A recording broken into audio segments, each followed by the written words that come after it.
All right. Well, we're here with actor, storyteller Thomas Jane to talk about all the things. You've been a very busy individual. You've got Troppo season two coming out on the 25th of July on Freevee. We're And also celebrating a little bit late here the anniversary of The Punisher. And also, you have been busy being a part of these really cool uh, projects, Contact in the Desert. I want to talk about that. But Thomas, thanks for sure, your time. It's great to chat with you. I'm excited. Thank you so much. my pleasure. Happy to be here. Yes. Well, I promise you we will devoid all of the questions about the Punisher and what their fate is. I think you've spoken on that quite a bit, but I Right, want to talk about this Contact in the Desert because I'm familiar with your career. I know you've done a lot of things, but to me, this is something new. I'm right. just interested to know what piqued your interest in UFOlogy and how Right. you got connected with all that because it fits your personality really well, I think, and it's very cool. Okay. Well, that's good to know. Yeah, hand in glove, I guess they could call it, say. I've been into this subject for about 15 years, and I've that resulted in writing a book called A Human's Guide to Visiting Aliens. And I've read a lot on the subject and wanted to fill in the gap between books about UFOs and the connection. In other words, what does it mean for us? The connection between what you can call visiting aliens and humanity. So even if by some strange confluence of events, aliens turned out not to be real, or at least maybe they turn out to be something completely different than what we think they are, and there was a prosaic explanation. Even if that were true, looking at what it might mean to not be alone in the universe and to encounter intelligences that are more advanced. In other words, civilizations that have managed to survive certain bottlenecks that we find ourselves in the middle of right now. You know, uh, was it Robin Hanson came up with the concept of the great filter. So civilization or life itself needs to pass through several bottlenecks in order to even become intelligent. And then once we gain civilization, more bottlenecks present themselves. And we don't know if we're the first, species, if we made it the furthest the consciousness ever has in the universe, or are we, in kindergarten, so to Yeah. speak. We don't know. But by taking the hypothesis that we are not alone and that civilizations have existed and persist and have managed to survive their own technological adolescence long enough to become a self-sustaining civilization, we can ask, well, how did they do that? Given what we know about the universe, given what we know about human consciousness and the vagaries of human experience, how would we do that? How did they do that? And I think that can teach us a lot about who we are and where we may or may not be going as a species. It's also very fascinating to me, just looking like from the outside in, because, obviously I agree with everything that you've said, but it's interesting because I feel like at least now, whether it's presidents, former or current, who have been asked, or other people like Yeah. yourself who are influential in the space, is there intelligent life, which I believe there is, and Mm-hmm. why some of the questions you answer, why haven't we not um, been given further information? It's just all very fascinating to me. Sure. Yeah. And when you post about this in these symposiums that you do, and the people have a lot to say about it, which I think is really cool.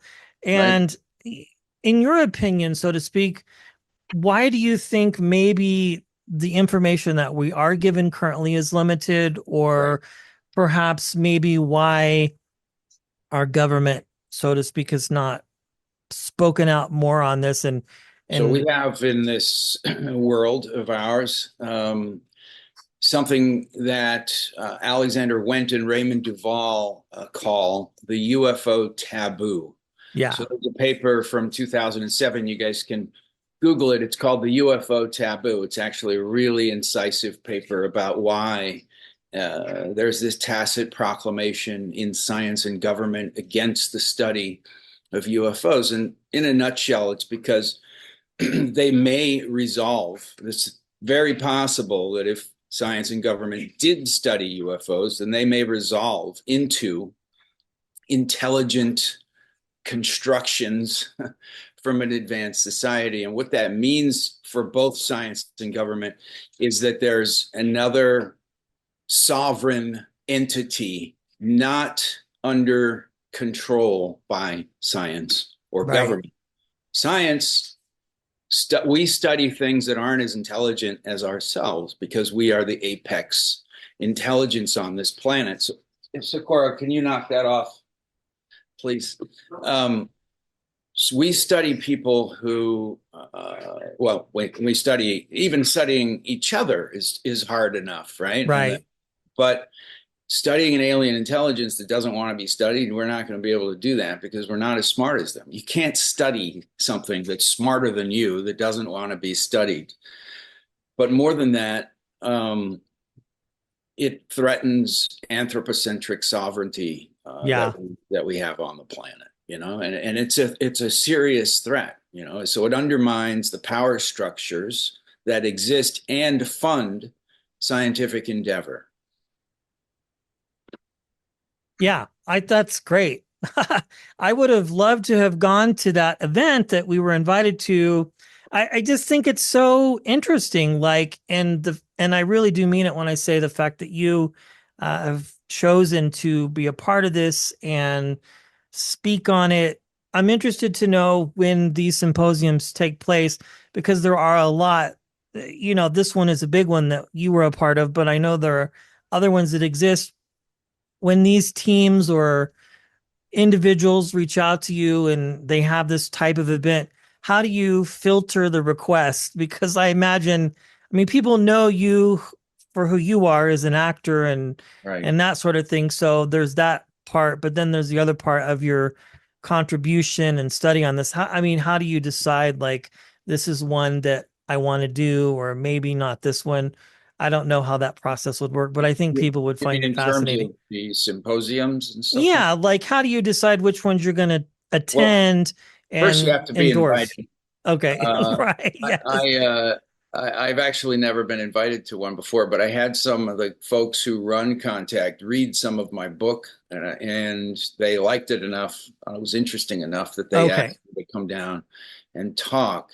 Um, this one happens to be the best one on the West Coast, probably in the country. Contact in the Desert. It had 60 of the top UFO researchers in the field. It had Avi Loeb spoke there. So we're starting to see a little bit of academics and scientists start to take the subject seriously. We need to break down that wall even further. Hmm. So, because those are very much the minority. People like Dr. Gary Nolan, Hal Puthoff, Avi Loeb, who's straddling somehow both worlds of academia, but also asking questions that can deeply inform our understanding of alien visitation. So that's what we need. What we really need right now is to sort of soften the walls that have been erected between science. And I think that's the route instead of government. Government has nothing to gain by telling Right. us what they know about UFOs, nothing to gain. That doesn't mean we shouldn't be banging down those doors and walls. We should, and we should continue to do that. But if that's our only avenue, we're not going to get very far. I think we need to approach it from getting science to finally sort of, I think we have to embarrass them because right now that it's not going to look good on their resume in 100 years. It's not going to age well. Their scientific attitude. It's rather like the priests who kept Copernicus's concepts locked in the metaphorical church basement for 100 years or 150 years, however long. It was a long time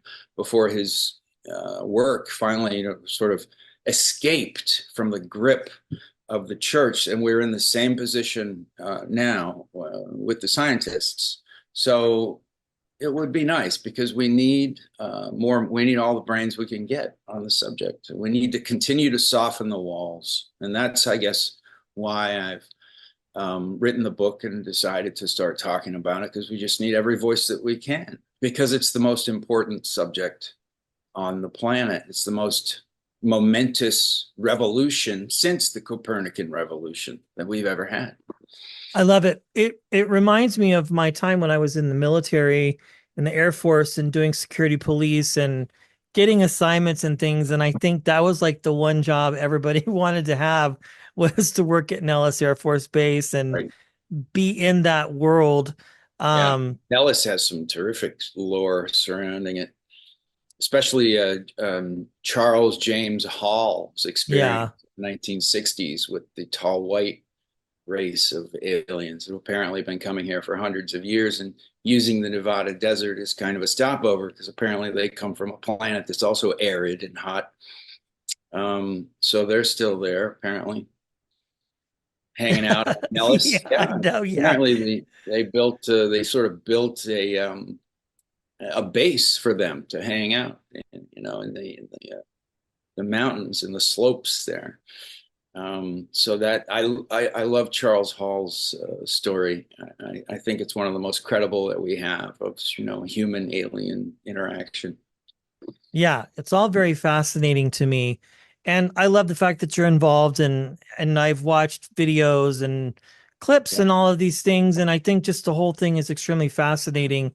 And I also love the fact that you give credit to the what you just said about, it's time to start breaking those walls down and not necessarily rely on our government. They haven't really told us much up to this point, very little, if any, and probably Exactly. don't intend to anytime in the future. But if you can get the academia side and other people like yourself involved in it and speaking on it, I think there's hope as far as what kind of Well, information we it's can get in the incredibly future. rewarding. Yeah. It's far from sort of a distraction that you might engage in on a Saturday afternoon to kill a couple hours. It's deeper than that. Once you start sort of scratching the surface, it opens up a world of questions that we've been struggling with since the beginning of civilization, and it offers some potential answers or avenues for with which we can pursue a kind of greater reality. And who knows, if we're really smart, we might even be able to eke a purpose out of this endeavor. I mean, a purpose for human civilization, something which we don't have. We're a rudderless society. Basically, what we do is build roads, and then we make trash to carry the road to carry down on the Yes. roads. That's kind of what we do. That, and we kill people. We make war. So, as a civilization, we don't have much of a purpose, and it might be time to start thinking about what that might be. I love it. I love it. I love it. That's very cool stuff. And we will make sure when this releases, both video and audio, to link all of your links to this, and so people can check it out and become educated, which I think really is what it comes down to, is just instead of being influenced by social media, maybe, Right. or No, you have to dig in deeper. You're not going to get very much information out of social media, but scratching the surface is really the biggest hurdle. Is just getting people past some of the preconceptions that have been ingrained in us, and perfectly reasonable preconceptions that make a lot of sense, but unfortunately, you're not standing on firm ground if you're standing on any preconception about this topic. So getting people over that first initial hump is, I think, the important work, and then after that, it makes its own sauce. I love it. Have you ever considered lecturing at universities on this? I feel like you would do really good at it because you lend that charismatic aspect, but also Well, that's the good. knowledge and yeah, and everything else that like Well, hey, would, your lips to God's ears. I'd be happy to do something like that. yeah, I know. Well, I don't, I have, yeah, that would be fun. I would completely do that. Or even when you attend these Comic-Con type events, whenever that takes place, having that be part of your experience, because I think there's probably, I would say, more people out there who are interested, but perhaps maybe Right. afraid to talk about it Absolutely. or embarrassment, so to speak. Um, So I'll be down at San Diego Comic Con in July because I'm working. My company Renegade is doing another graphic novel oh, uh, that's so cool. about werewolves. It's called The Lycan. So that'll probably come out at the end of the year. But we're putting together some posters, and we'll go down there and do a panel and talk about The Lycan, which is a really fun story that I've had in my back pocket for about 10 years, and really pleased that we're bringing it to life now. Yes. Well, I was telling Kelly, who set this up, and when we were discussing topics and things like that, outside of your film and television credits, I do want to talk about Troppo, Mhm. because that is coming out here soon. Um, I, One of the things that I find fascinating about actors and you in particular is you have sort of, I shouldn't say sort of, you have diversified Mm. your life into different things, and you do have Renegade, you have the graphic novels and things like that. Yep. um I do want to talk about that part because I think that's so cool. um was that something when you started in your career as an actor that you always thought about, or did that come long after your experience in Hollywood and then deciding this is another part of the creative side that I want to open up and explore and give Yeah. access to for other people? I mean, yeah, I suppose it would be just by dint of getting experience in the industry and knowing you start to learn your way around the set, and then you start learning your way around the behind the scenes and how movies are put together and how stories get formed and why they succeed and why they fail, the mistakes that are made early on that doom a project. You start to be able to see these things, and it makes you better at your job. So started Renegade in 2019 with my partner Courtney Penn.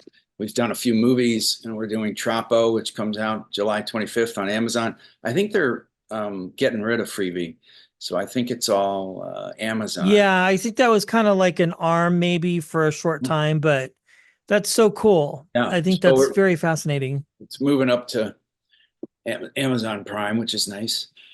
Season two, I directed a couple of the episodes. So in this show, we ushered the project along, produced it, shepherded it, worked with the writers, developed the show, and then of course, I star in the darn thing. And this year, I've directed a couple of the episodes. So it's been a really fun experience, and we've got such a great crew in Australia, and everybody's so passionate about, at least on our show, very passionate about what they were doing up there. And so been a terrific experience, working on the outline for season three now.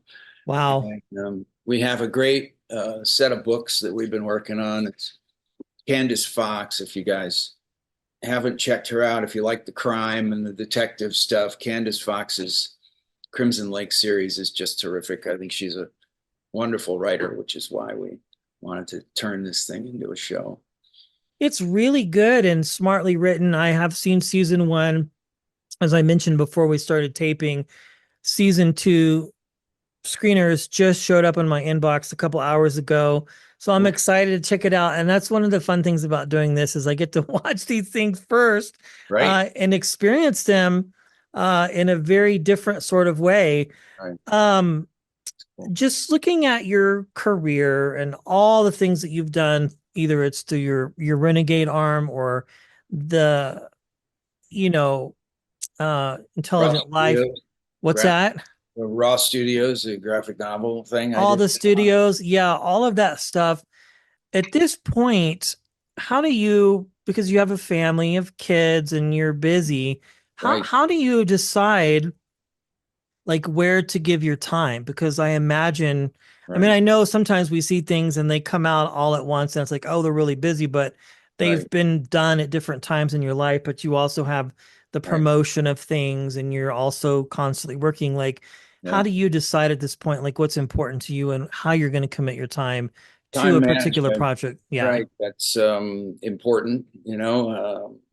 A certain amount of time I spend working on things that I'm passionate about personally, whether it's writing a human's guide or working on a story that has been mulling around for a while and just tinkering with something like that. That's sort of my idea of a good time.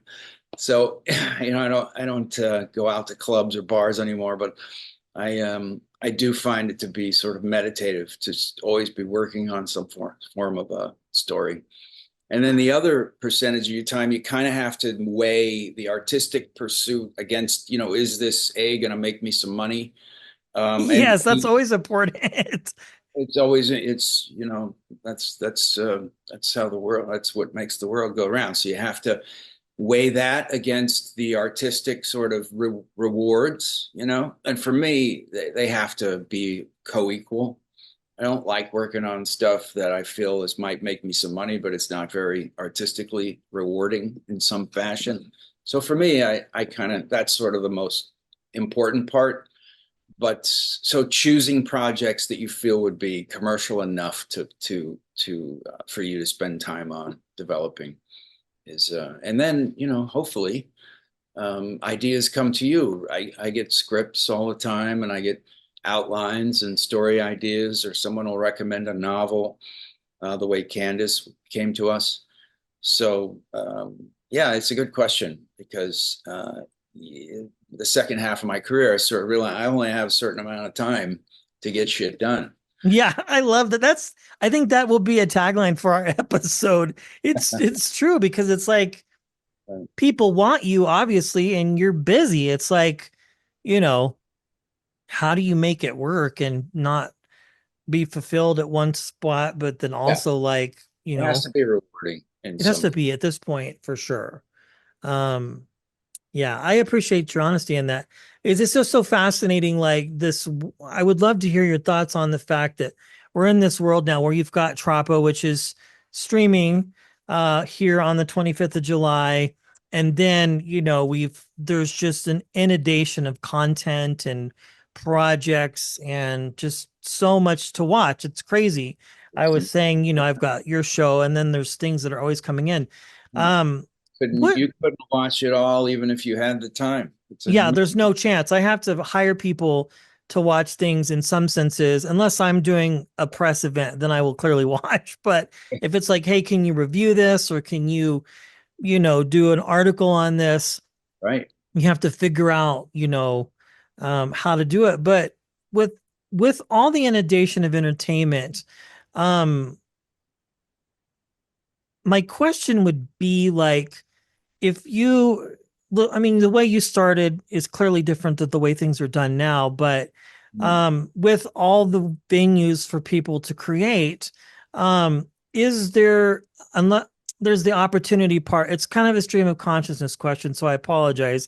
Go But for it. like, is there no excuse really for people who want to create content to at least start creating with YouTube? And I mean, there's just the possibilities are limitless. No, but there's never been any excuse not to create content, no matter what the technology. But as Coppola said back in the 90s, I remember him making a speech and saying, one day you're going to have a camera that you carry around in your pocket and you could film anything, anywhere, and then there's no more excuses for, not being able to scrape enough money together to make something. And that's, doubly true today. Shit, you don't even need a camera anymore. You just need a computer. I've seen some pretty terrific stuff done with AI. Yes. Unfortunately, they're terrible at telling a story, but they look really great. Yeah. But combining those, I think so no, there's no excuse at any time to ever not create something. uh, the main thing literally is to just do it. you know and be okay with the idea that it's gonna suck. Like this is, and but you're gonna learn why it sucked. And then the next one, you're gonna fix that little problem. Yes. You're gonna Um, continue to fix these problems until you get something that you're happy with. I agree. I have certain commentary related thoughts on that. I think it's interesting for sure. Well, I want to talk about a couple I mean, I feel like everything you have done has been fantastic. You've got Troppo, of course, and then all the TV shows, The Expanse. I mean, just different things you've done throughout your career. But one of your films that I really enjoyed was The Vanished. I found that film to be so fascinating. Right. That was a great project. How did that idea come about? It's got you, Ian Heche, Yeah. rest in peace, Jason Patrick. Yeah. That story had me in from the beginning, but of course, people have Fun. seen it at this point. It was such a cool story and so Yeah. Well, different. that was Peter Facinelli, the director, who brought me that script. And I knew that this was like a delicate, I love those kind of story. I love a story with a good twist. I'm a huge fan of EC comic books and the Twilight Zone and anything like an O. Henry-esque type of story, Roald Dahl. I mean, those are the things that kind of knock me out. So of course I was hooked with the concept. The script itself wasn't quite there, you know. And I told Peter, I said, we need a really smart woman to star in this with me. We need a really smart girl to help me figure this out. And that's how Anne Heche came about. I worked with her on Hung. She played my ex on Hung, and she was so bright. She was so bright about sort of creating the dual reality that exists, you know, and that became really rewarding experience was rehearsing not just the A story, which is the story that you kind of see on screen and that you think is going on with this couple, but there was a B story that had to make sense to them as they were, so that they had, so we had different rules and different sort of agreements that this couple would have made with each other in order to sort of reinforce their make-believe reality Yeah. that they were living in, and why they were living that in through, because they need the wife, Anne's character, needed to relive sort of this experience in order to try to process it.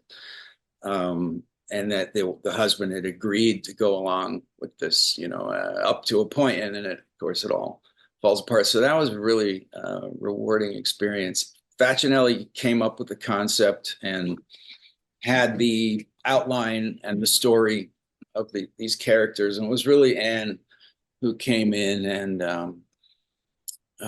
was able to kind of bring it to life in a way that made sense, that we could wrap our minds around as actors, as performers. So, Yeah, it was a fantastic. I've watched it a few times, and every time I watch it, I always find myself not remembering parts because it's just such a good film, and then of course all of the twists and turns. Um, Very, very cool stuff, my friend. You've got a lot going on. You'll be at Comic-Con. You've got the graphic novels coming out. And of course Troppo, which I think people are excited for. No spoilers, but what can people expect in this new season that you can share, and your character in particular, as we get to expand this great story and learn more about you and the yeah, cast that surrounds you? no, really fun. A couple of character piece, Troppo is, and so in this season, my character is trying to get his shit together. You know, he was drinking too much. He was going a little too far overboard. And if he had any chance of trying to get his life together, get his wife back, it seems I always play characters that are trying to get their wife back. I know that's that's funny. Yeah. Then he better get his shit together, you know, or at least a semblance of getting his shit together. So in this season, we really see him making an effort to make this work. And we see, you know, he gets a, gets his daughter to come up, you know, and he's got to spend time with the kid. I mean, it's really all about the kid. When you're trying to make a relationship work, it's for the kid as much as it is for yourself. And it has to be both. But so we get to see him, you know, be a dad, and and then of course we get involved with some hijinks with some real nasty characters, and also blasts from the past. So some people come back to haunt my character. So Ted's going to have a tough year, but it's all going to be for a reason. I love it. That is ironic about your character. Some of the characters you have played, either getting your family back or Right, losing your family, right. or Or killing my wife in kill. 1922. Right? You're not Yes. trying to get her back, you're trying to kill her. Yeah, very ironic characters, but also a lot of fun. Well, thanks for your time. I really appreciate it. I've been a fan for a long time, and when we started our show 4 or 5 years ago, we were put when we hadn't interviewed anybody really, and Yeah, we were putting lists together of people we wanted to talk to. You were on the top of that list, and I appreciate it working itself out, and I'm excited for all the things. And yeah, sure. I appreciate your time. Again, I'm excited to see what's next, and thank you Yeah. for hanging out. Yeah, thank you. Thanks for having me. I hope we get to do it again. Um, Absolutely. call on Absolutely. me anytime. I had a good time. Thank you, Thomas. I appreciate it.